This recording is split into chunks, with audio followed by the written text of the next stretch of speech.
Quando eu falo pra vocês que o Flamengo ele tá certo em questionar os valores de direitos de TV dele perante os outros clubes do futebol brasileiro, tem gente que fala que eu tô sendo incoerente, tem gente que fala que eu não sou palmeirense de verdade, tem gente que discorda assim, sabe? De uma maneira até desrespeitosa comigo. Mas aí, por algumas coisas que acontecem dentro do futebol brasileiro, você começa a enxergar que na verdade nós estamos sozinhos. Que cada clube, meu irmão, ele vai lutar pelo seu. Ele vai andar com os seus. Em certo momento, em dado momento, outros clubes, outros torcedores, pode às vezes até fingir aplaudir e parabenizar alguma coisa, algum contexto que o nosso clube ou os nossos dirigentes, eles questionem. Só que na hora do campo, meu irmão, a gente que se lasque. Ó, a gente que se lasca sozinho. Porque no futebol não existe empatia. No futebol a hipocrisia ela reina. E eu tenho um retrato aqui pra vocês hoje de hipocrisia, assim, escancarada dentro do nosso futebol. E os torcedores rivais, os torcedores que aplaudiram a nota que o Palmeiras lançou contra o Flamengo, sabe? Aqueles mesmos torcedores chamando os palmeirenses, o técnico palmeirense, de chorão. Ah, vocês não sabem perder, vocês é chorão. Isso porque a gente saiu com um jogador com o joelho estourado de um pasto no dia de ontem. E vocês sabem que eu sou bem coerente aqui a ponto de responsabilizar o péssimo futebol apresentado pelo Palmeiras e a forma novamente que o Abel mexeu na equipe de novo, onde voltou a jogar com ela aberta. Eu falei sobre isso ontem. Só que aí, aqueles rivais que aplaudiram o discurso da Leila, a nota contra o Flamengo, ontem abraçam o discurso de Rogério Ceni e chamam o Palmeiras de chorão. Então, na boa, ô Leila, aprende a defender os interesses do Palmeiras. Ah, mas o futebol brasileiro coletivamente... Não, para com essa palhaçada. Na boa, para com essa palhaçada. Eles que se lasquem. Eles que se lasquem. Se os direitos não dão um montante financeiro suficiente para eles serem organizados, eles que se lasquem, que fechem as portas, que fechem o clube. Porque o futebol é assim. O futebol é faca no dente. Ninguém vai ter empatia com reclamação nenhuma sua. Olha só o que o Rogério Ceni falou durante a coletiva. Roda aí. Sobre lesão, me desculpa, mas para quem joga em gramado sintético, reclamar de lesão num gramado natural aí fica feio. Agora, olha só o que o Rogério Ceni falou alguns meses atrás, no final da temporada anterior. Roda aí. E repito mais uma vez, com um gramado que não tem a mínima condição, que não é preferível jogar num gramado sintético do que vir jogar nesse gramado que a gente joga aqui. Vocês viram isso? Vocês viram como que a perspectiva ela muda? E isso que o Bahia também emitiu uma nota de repúdio ao Flamengo. Meus amigos, futebol se faz sozinho mesmo. A gente tem que defender os nossos interesses. O problema é que os interesses da nossa presidente estão acima do nosso clube. Ela tem interesses individuais e nós falamos sobre isso aqui ontem. Teve muita gente que não assistiu o vídeo de ontem, hein? O vídeo da hora do almoço. Eu falei sobre isso daqui, é importantíssimo. Quem quiser vai lá nos vídeos de ontem. Na hora do almoço eu publiquei um vídeo falando sobre isso. Lá que a gente tem uma abordagem em 3 pilares que eu citei aqui. 3 pilares sobre isso. No final de tudo, é nós com nós mesmos. É sobre isso. Teve torcedor rival? Ah, para de chorar. O Rogério Ceni tem razão. Ele tem razão no quê? Em se contradizer? Ele não poderia muito bem ter tido a hombridade de falar assim, olha, sobre a reclamação do Abel do gramado, eu entendo a reclamação dele. Inclusive, foi uma reclamação que muitas vezes eu mesmo fiz aqui na coletiva. Só que o campo que a equipe dele jogou hoje, é o mesmo campo que a nossa equipe joga. Então eu prefiro destacar os pontos positivos do que apresentamos em campo, da minha equipe, do que ficar falando sobre o que o Abel disse ou deixou de dizer. Vamos continuar falando sobre o futebol que apresentamos? Sobre a evolução que tivemos aqui? E fim de papo, cara. E fim de papo. Agora não. Ele preferiu descredibilizar, ele preferiu vir com aquele papo de gramado sintético versus gramado natural. Ô colega, todo mundo sabe que o gramado natural realmente é melhor, mas esse pasto de vocês aí só machuca o jogador. A gente tá agora com um jogador que teve uma lesão no joelho, aquela lesão ali, Deus queira que não seja uma lesão ligamentar, Deus queira que não, mas eu não sei, do jeito que ele caiu ali, do jeito que ele colocou a mão no joelho, não sei, aquilo dali pra mim não parece ser uma lesão simples, o cara provavelmente pode estar fora da Libertadores, e o cara vem e me fala uma groselha dessa. Agora me fala, existe, vamos evoluir o futebol brasileiro pensando em todo mundo. Aqui, tem que ser egoísta mesmo, tem que ser individualista mesmo. O futebol é hipócrita, ele é hipócrita. Então já que ele é hipócrita, tem que ser individualista mesmo. Eu espero que isso sirva de lição pra Abel, pra Leila, que fica aí com essas notinhas, pensando no bem, na evolução de todas as equipes. Não jogamos sozinho. A gente não joga sozinho. Só que quando acontece uma merda com a gente, é a gente sozinho que tem que lidar com ela, porque ninguém compra a nossa briga. Muito pelo contrário, a gente vira chacota. Então eu espero que vocês tenham aprendido agora essa gestão do Palmeiras. Roda essa vinheta aí.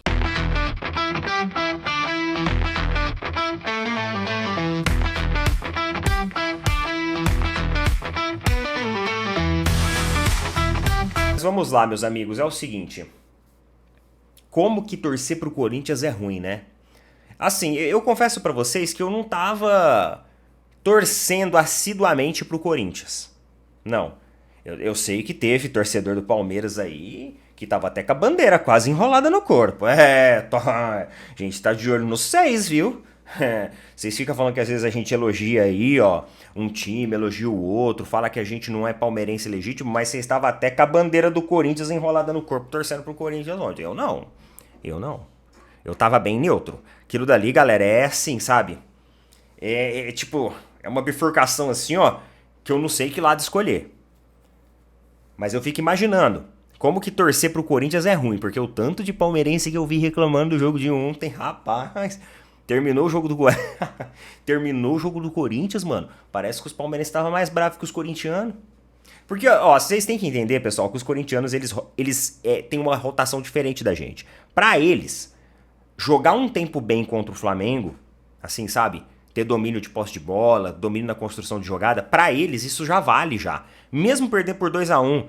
Perder por 2-1 pro Flamengo, pra eles é assim, irmão, perdemos de 2-1 do Flamengo, Perderam? Nossa, vocês estão cabreiro, né? Não, você é louco, jogamos muito bem no primeiro tempo.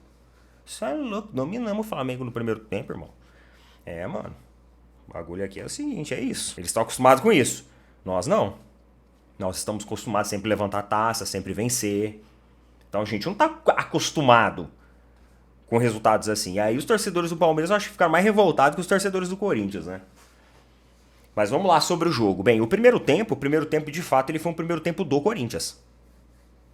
O Corinthians basicamente dominou a maior parte das ações.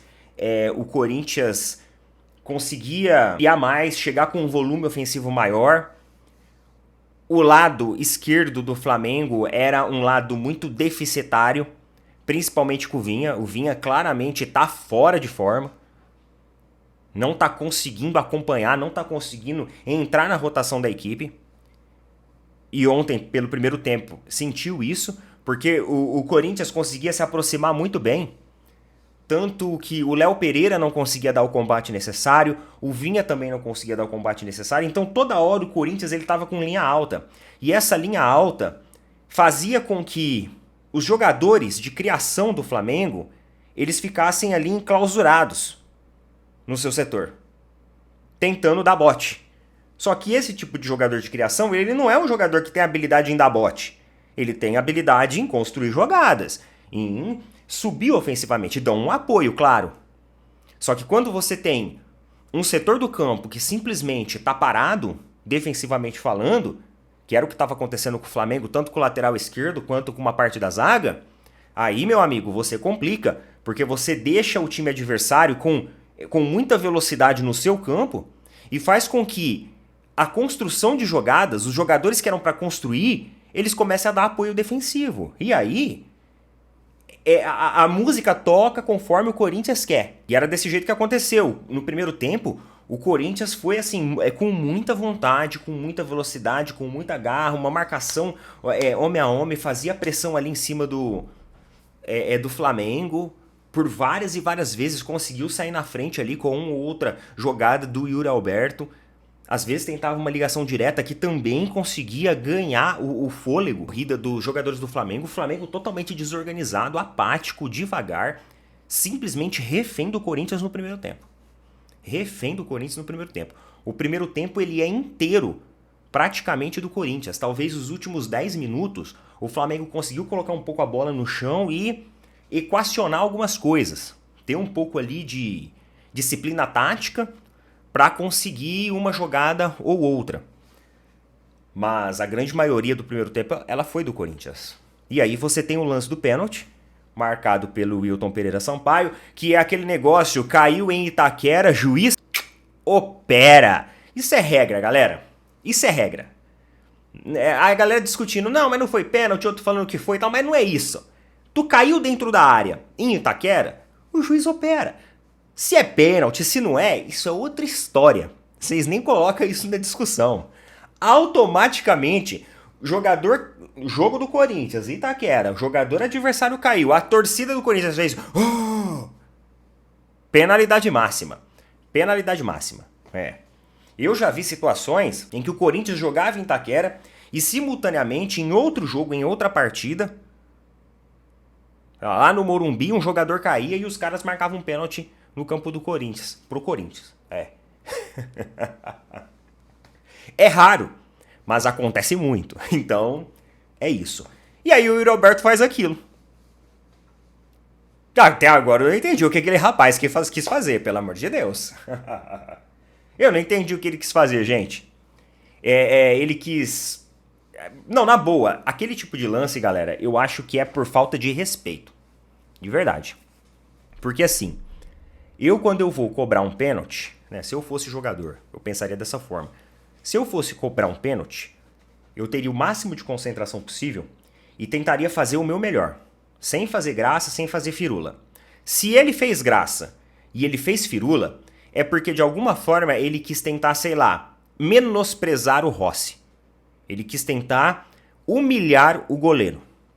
E aí no fim quem saiu humilhado foi ele. Porque se ele tivesse convertido aquele gol, talvez o Flamengo teria sentido ainda mais a pressão da partida naquele momento. E aí uma hora dessa, poderia estar falando de um empate ou às vezes até de uma vitória do Corinthians. A gente não sabe como aquilo ia impactar no Flamengo. E aí termina o primeiro tempo e o grande viés negativo para o Corinthians do primeiro tempo foi não ter feito gol. Retorna ao segundo tempo... E o Felipe Luiz começa a mexer na equipe. E assim, ontem, pessoal, o Felipe Luiz ele fez aquilo que o técnico tem que fazer, né?